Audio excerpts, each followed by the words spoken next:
मन तू चल रे सुखे सागर।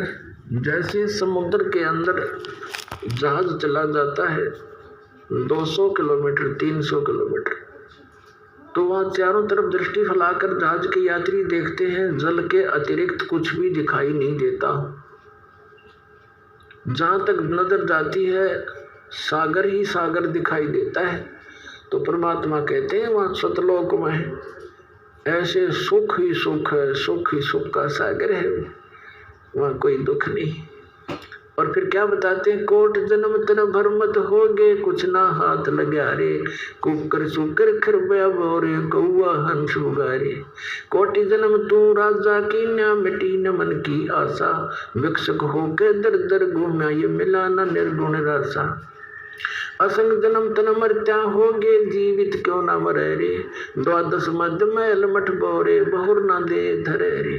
दोजक भिष्ट सभी ते देखे, राजपाट के रसिया, तीन लोक से तरपत नाही, ये मन भोगी खसिया। सतगुर मिले तो इच्छा मिटे, पद मिल पदे समाना, चल हंसा उस लोक पुठाऊं, जो आदि अमर अस्थाना। चार मुक्ति जहाँ चंपी करती, माया होरी दासी, दास गरीब अभय पद पर से, वो मिले राम अविनाशी। अब क्या बताते हैं, मन तू चल रे सुखे सागर, जहाँ शब्द सिंधूरत नागर। कहते कोट जन्म तन बरमत हो गए और कुछ नहीं हाथ लगा रे, कुकर सुकर खरबा बोरे, कौआ हंस बगारे।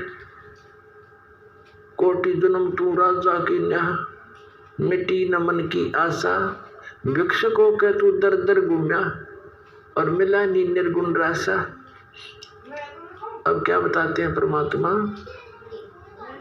इंद्र कुबेर ईश की पदवी और ब्रह्मा वरुण धर्मराया, विष्णु नाथ के पुर को जाके तू फिर भी वापस आया।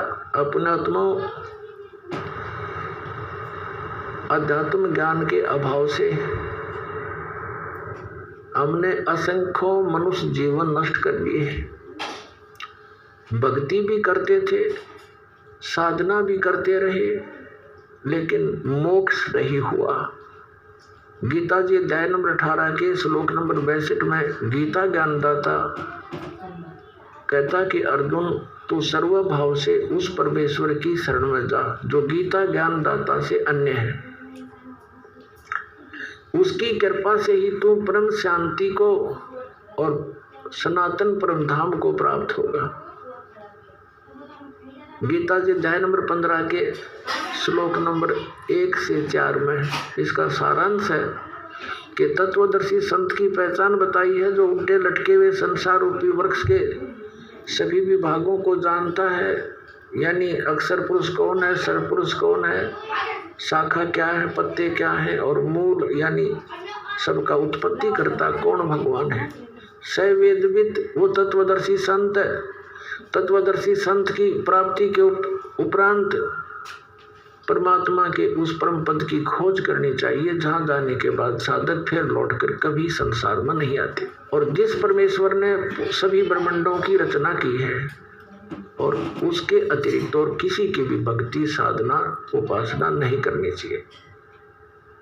अपने विषय में गीता ज्ञानदाता अध्याय नंबर 2 के श्लोक 12 में, अध्याय नंबर 4 के श्लोक 5 और 9 में, गीता अध्याय 10 के श्लोक 2 में कहता है, अर्जुन तेरे और मेरे बहुत जन्म हो चुके हैं, तू नहीं जानता मैं जानता हूँ, मेरे जन्म और कर्म दिव्य हैं। इससे गीता ज्ञानदाता ब्रह्म है जो श्री कृष्ण जी में प्रवेश करके बोल रहा है, ये सरपुरुष काल है।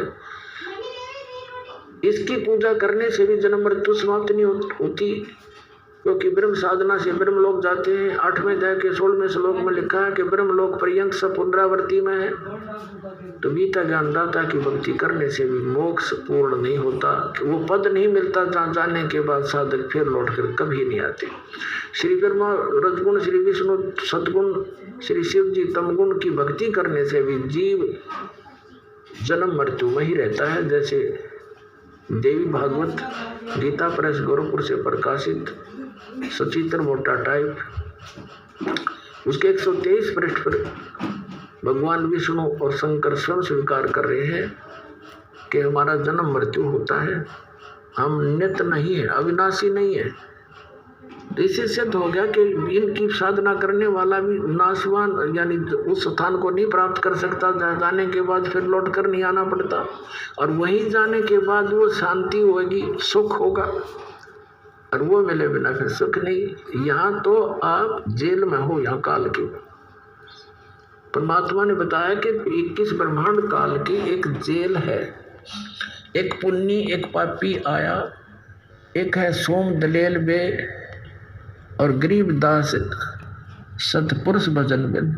सब ही इस काल की जेल रे, हम सभी काल की जेल में हैं जो सच साधना नहीं करते, चाहे पुण्य करते हैं चाहे पाप करते हैं। पुण्य के आधार से स्वर्ग चले गए, पाप के आधार से नरक, दोनों खाली करके फिर यहीं आ गए, और फिर स्टार्ट ऐसे ही।